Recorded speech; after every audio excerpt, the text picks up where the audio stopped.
Hi guys, Carl Ermish here again with another thrilling episode of 35 Years, 35 Days. You know, this has been a lot of fun. It's just to think back and reminisce over so many things that have occurred over the years. You know, yesterday I was giving a shout out to two college professors that helped me at HCCC. An interesting side note on that was I was still kind of floundering with what I wanted to do. I wasn't sold completely on photography, but I really couldn't answer the question, well, what else do you want to do? And so I asked my professor, Bruce Schwabach, I said, well, where did you go after Penn State? And he said he went to SUNY New Paltz. Okay, so I applied to SUNY New Paltz and I got in.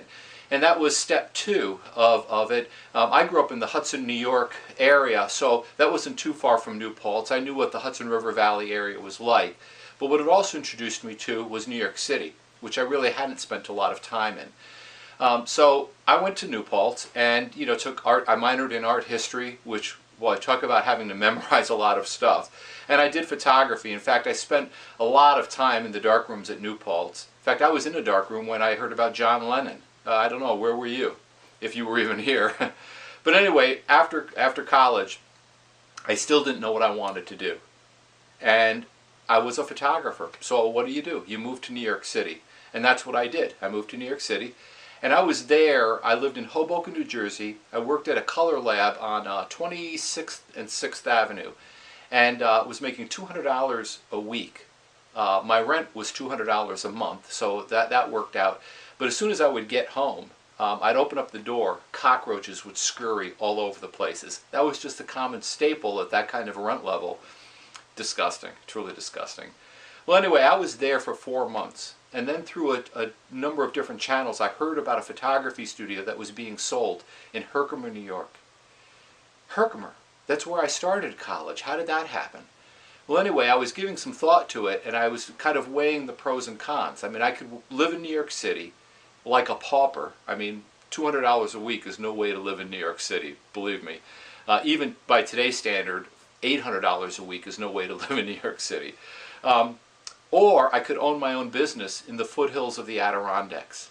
But still, you know, I was still struggling. You see, up until that point, the decisions that I was making were all by default. You know, I didn't know what I wanted to do, so I just did the next thing, which was photography.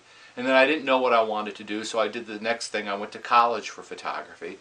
I still didn't know what I wanted to do, you know, and so I went to New York City to be a photographer. Well, now I was faced with the decision, you know, do I stay in the city or do I buy a business and move up north?